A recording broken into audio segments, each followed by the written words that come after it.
नमस्कार मित्रांनो, मी डॉक्टर शुभांगी राठी। आपण पाश्चिमात्य राजकीय विचारवंत प्लेटोचा विचार करत असताना मागच्या भागामध्ये प्लेटोच्या आदर्श राज्याच्या संकल्पनेचा विचार केलेला आहे आणि प्लेटोच्या आदर्श राज्याची संकल्पना बघितल्यानंतर मित्रांनो आपण बघितलं की प्लेटोने त्याच्या दि रिपब्लिक नावाच्या ग्रंथामध्ये आदर्श राज्याची संकल्पना स्पष्ट केली, पण त्याचं परीक्षण करत असताना ती अव्यवहारी आहे, अवास्तव आहे, काल्पनिक म्हणा किंवा स्वप्नाळू स्वरूपाची आहे, अशा प्रकारची टीका त्याच्यावर केली गेली। प्लेटोने उपआदर्श राज्याची जी संकल्पना आहे त्यांच्या दि लॉज या ग्रंथात मांडलेली आहे। दि लॉज हा प्लेटोचा कितवा ग्रंथ माहितीये? शेवटचा, लास्ट। हा ग्रंथ रिपब्लिक प्रमाणे संवादात्मक शैलीत मांडलेला आहे। आता रिपब्लिक या ग्रंथामध्ये त्यांच्या कल्पनेचा आपण पाहतो मुक्त विहार आहे, कारण रिपब्लिकमध्ये आदर्श राज्य असं असलं पाहिजे, त्याचा वास्तवतेशी काही संबंध आहे का याचा विचार प्लेटोने केला नाही, म्हणून मुक्त विहार कल्पनेचा त्या ठिकाणी जसं त्याला वाटलं तसं त्या पद्धतीने प्लेटोने आदर्श राज्याचं चित्र रंगवलंय। मात्र दि लॉज या ग्रंथामध्ये मात्र उपआदर्श राज्याची संकल्पना स्पष्ट करताना वास्तवतेचा भान या ठिकाणी प्लेटोने ठेवलंय। कारण आदर्श राज्य निर्माण करायचे तर तत्वज्ञ राजा पाहिजे, म्हणजे त्यांनी ओळखलं की तत्वज्ञ राजा हा निर्माण होणं शक्य नाही, तशा प्रकारची आदर्श व्यवस्था आपण निर्माण करू शकत नाही आणि म्हणून त्यांनी त्या ठिकाणी उपआदर्श राज्याची व्यवस्था सुचवली आहे। प्लेटोच्या रिपब्लिकन ग्रंथाचा जर आपण विचार केला तर आपल्या लक्षात येतं की भावनेच्या आधारावर लिहिलेला हा ग्रंथ आहे, कारण तिथे त्याने कल्पना केली, भावना विचारात घेतल्या आणि वास्तवतेचा त्याने कुठेही विचार केलेला नाही, म्हणून रिपब्लिक हा ग्रंथ कशावर आधारलेला आहे? भावनेवर। आणि दि लॉज हा ग्रंथ मात्र त्यांच्या अनुभवावर आधारित आहे, कारण जसं वय वाढत होतं, अनुभव येत होता, आदर्श राज्याची कल्पना शक्य नाही आणि त्यानंतर त्यांनी उपआदर्श राज्याची संकल्पना दि लॉज या ग्रंथात मांडली, म्हणून दि लॉज हा ग्रंथ अनुभवावर आधारित आहे आणि रिपब्लिक हा ग्रंथ कशावर आहे? इमोशन्स, भावनेवर आधारित आहे। मित्रांनो, अनुभवावरून प्लेटोने विधीद्वारा आधारित असलेली जी शासन पद्धती आहे ना त्याचा स्वीकार केला, कारण आपण बघितलं की प्लेटोला आदर्श राज्यामध्ये राजासाठी कोणत्याही प्रकारचे कायदे नको होते, कारण राजा हा तत्वज्ञ असेल तर त्याच्यासाठी कोणतेही कायदे नको, अशा प्रकारचा विचार प्लेटोने मांडलेला होता। पण दि लॉज या ग्रंथामध्ये त्याने कायद्याचं महत्व ओळखलं। प्लेटोने दि लॉज या ग्रंथामध्ये विचार केला की जरी आपण राजेशाहीचा स्वीकार केला तर राजेशाहीमध्ये लोकशाहीची काही तत्व स्वीकारणं गरजेचं आहे, कारण लोकशाहीमध्ये व्यक्तीला स्वातंत्र्य असेल तरच व्यक्ती आपला सर्वांगीण विकास करू शकेल आणि म्हणून राजेशाहीमध्ये सुद्धा लोकांना काही प्रमाणामध्ये स्वातंत्र्य देणं आवश्यक आहे, असं त्याने त्या ठिकाणी उपआदर्श राज्यामध्ये वर्णन केलं। दि लॉज मधल्या उपआदर्श राज्य म्हणजे वास्तवाशी केलेला हा समझोता आहे, कारण प्रत्यक्ष वास्तव स्थिती काय आहे याचा विचार या ठिकाणी त्याने दि लॉज या ग्रंथामध्ये उपआदर्श राज्य मांडताना प्लेटोने विचार केलाय। मानवी दुर्बलतेशी घातलेली ती सांगड होती।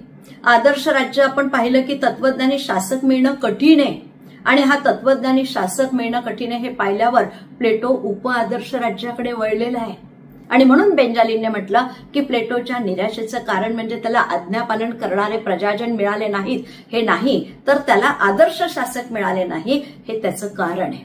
आता आपण प्लेटोच्या उपआदर्श राज्यामध्ये त्यांनी ज्या सांगितलेल्या गोष्टी आहेत त्याचा जर विचार केला तर त्यावरनं काही वैशिष्ट्य आपल्याला लक्षात येतात। मित्रांनो, आपण बघितलं की प्लेटोने रिपब्लिक ग्रंथामध्ये कायद्याला महत्व दिलं होतं का? नाही, पण कायदा मात्र उपआदर्श राज्यामध्ये त्यांनी श्रेष्ठ मांडला, म्हणून कायद्याला महत्वाचं स्थान हे उपआदर्श राज्याचं वैशिष्ट्य आपण सांगू शकतो। कारण रिपब्लिक या ग्रंथामध्ये प्लेटोने कायद्याला नगण्य मांडलंय, त्याचं महत्वच दिलं नव्हतं। त्यांचं म्हणणं होतं राजा तत्वज्ञ आहे म्हणजे त्याच्यावर कोणतेही नियम किंवा बंधनं टाकण्याची आवश्यकता नाही, तो सारासार विचार करू शकेल। परंतु दि लॉज या ग्रंथामध्ये त्यांनी कायद्याला उचित असं स्थान दिलंय। फक्त जनतेसाठीच कायदा पाहिजे असं नाही, तर जनतेप्रमाणेच राजाच्या वर सुद्धा नियंत्रण ठेवण्यासाठी किंवा त्यांच्यावर अंकुश ठेवण्यासाठी कायद्याची आवश्यकता आहे हे उपआदर्श राज्यामध्ये त्यांनी स्पष्ट केलं। म्हणून कायदा हा राज्यकर्त्यांसाठी सुद्धा पाहिजे, म्हणून आपण बघितलं होतं की आदर्श राज्यामध्ये निरंकुश असेल, त्याला अमर्याद अधिकार असेल, अशा प्रकारचा त्या ठिकाणी राजा त्यांना अपेक्षित होता। परंतु उपआदर्श राज्यामध्ये प्लेटोने मात्र याचा विचार केला की तिथे राजावर सुद्धा काही नियम असणं अत्यंत आवश्यक आहे। प्लेटोने रिपब्लिक या ग्रंथामध्ये जी आदर्श राज्याची कल्पना मांडलेली आहे ती प्रत्यक्षात येणं शक्य नव्हती आणि हे स्वतः प्लेटो जाणून होता, म्हणून प्रत्येक व्यक्तीला काही मर्यादा असतात आणि प्रत्येकाला हे माहीत असतं की त्याला नेमकं काय काम करायचंय आणि माणसाच्या अपूर्णतेमुळे समाजामध्ये सुव्यवस्था नांदावी आणि म्हणून त्याच्यासाठी मित्रांनो नियंत्रणाची आवश्यकता असते.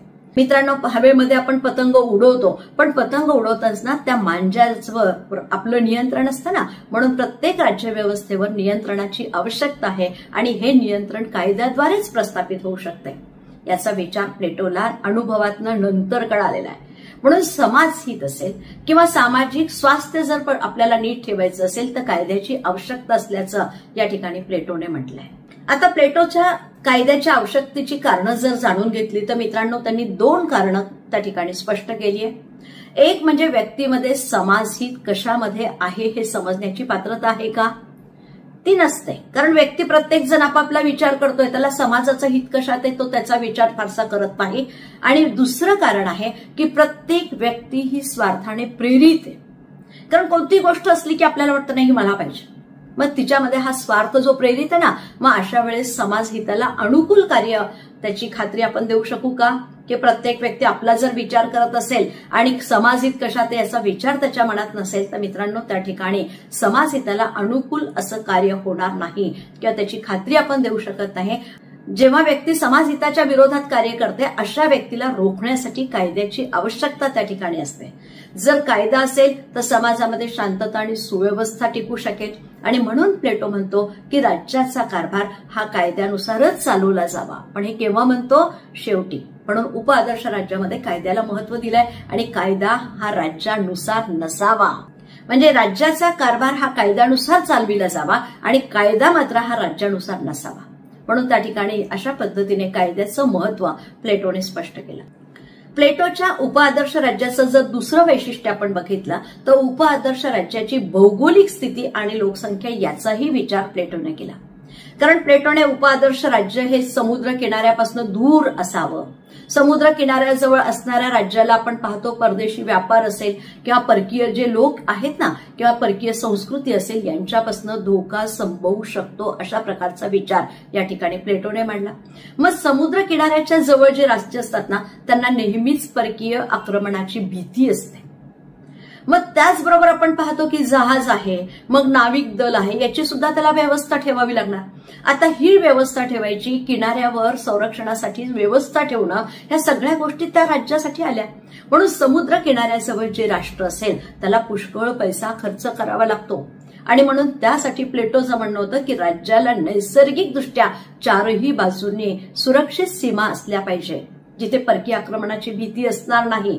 म्हणून नैसर्गिकदृष्ट्या 4ही बाजूंनी सुरक्षित असेल ना तर परकीय आक्रमणाची भीती नसते आणि या पद्धतीचं राज्य जे असेल ना ते समुद्र किनाऱ्यापासून दूर असलं पाहिजे.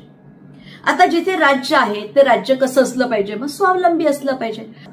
आणि प्राचीन ग्रीक नगर राज्याचा विचार केला तर कृषी प्रधान असलेली ही राज्य होती नगर राज्य.